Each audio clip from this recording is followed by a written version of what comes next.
Hey guys, Peter here to do an album review. Today I'm here to tell you all about the latest album from Toothgrinder, I Am, out October 11th on Spinefarm Records. This album has 11 tracks, 39 minutes in length, and is the band's third full-length album. On this latest offering from Toothgrinder, I really feel that the band has come full circle and finally reached a point of self-realization. To me, this is a journey that started 2 records ago with their first album, and we've seen the band grow through pains, through a lot of difficult moments, through the previous 2 records, finally coming to this album and perhaps understanding that that path was necessary in order for them to become who they are and in order for their sound to reach the point that it's reached now. This album is very important from that perspective. You have to understand really that journey that started 2 records ago to really fully grasp this record, to really fully understand this album, because this is a very emotionally driven record. Everything about it, from the music to the lyrics, it has deep emotional roots. So if you don't understand the journey, it's going to be very hard for you to realize that they got to the destination. This album offers a mixture of rock, alternative, and metal. That blend is extremely important for them to be able to have a wide range of sounds that they can pull from and not limit themselves to one specific sound or style. When you have an album that has this sort of characteristics, having that wide range is extremely important because it allows them to really open up the doors, really push their sound really wide and have absolutely no boundaries whatsoever. It's the emotion of the song that gets translated to the music and then to the lyrics. That is what dictates how the songs sound like, and not having a genre or a boundary that limits your approach to each individual song and overall then the approach to the overall sound of the record. This album has a very cool structure. It has a structure that it very much follows the path of life in terms of going through ups and downs, happiness and sadness, anger and sorrow. Those are some of the emotions, those are some of the aspects that you're going to find throughout the structure of the overall record. Like I said, really mirroring the path of life. But then when you look at the individual songs, they also have very unique structures from song to song. They also have very unique characteristics. And that creates a record that has 2 sets of moving pieces. The overall album and then each individual song within it. Really cool, really well put together. And once you understand, like I said, the overall feel, the overall emotion behind it, you understand why these parts are moving, and you understand why this album is so volatile and so dynamic from the perspective of its own individual structure and then the own individual structure of the tracks themselves. Musically, the album is very diverse, in part because of the way the structure of the album is, but also from the genres that play a factor in terms of how the music comes across to the listener.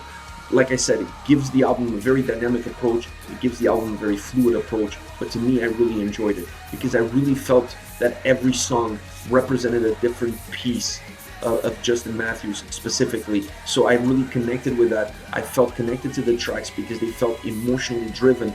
They felt that they come from a very deep place inside.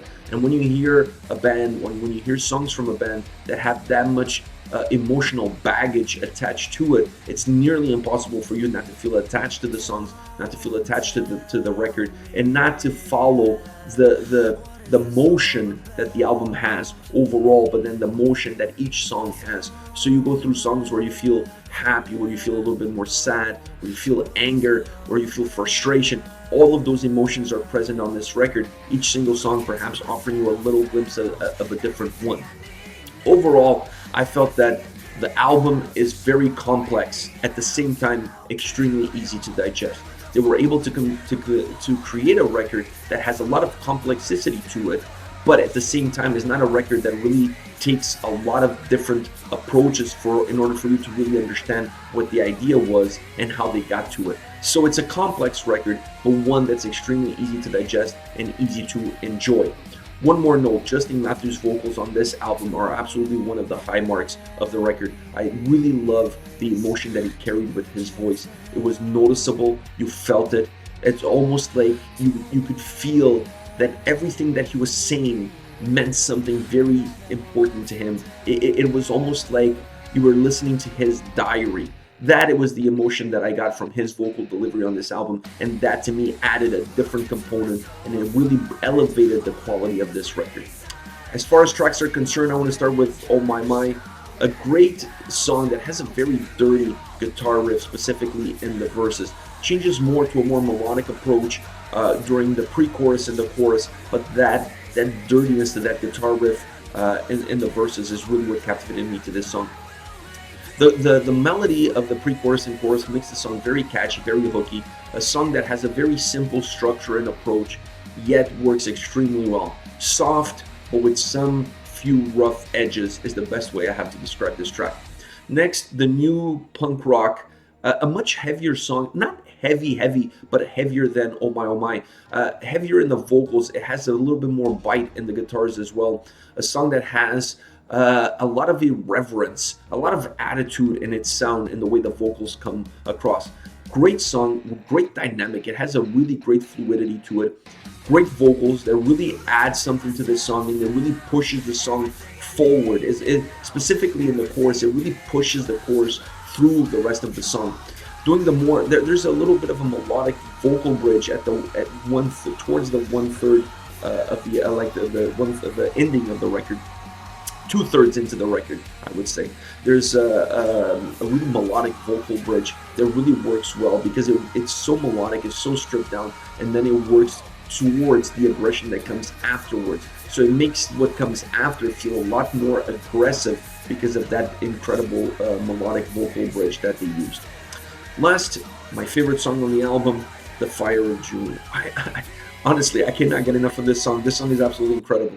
A song that has a great slow tempo, but always builds up towards a very powerful chorus. That's the dynamic that this song has to offer. It's really a song that's made up of these two different, very distinct dynamics, these two different pieces, a more melodic, stripped down, more methodic approach in the verses, and then a more powerful, more robust side in the chorus that makes the chorus, because of the repetitions, makes the chorus very hooky, very catchy, very melodic at the same time. This song towards the middle point has a very cool melodic stripped down guitar melody that is just, it almost like, it allows you to take a breath. It just allows you to gather yourself before what's coming next.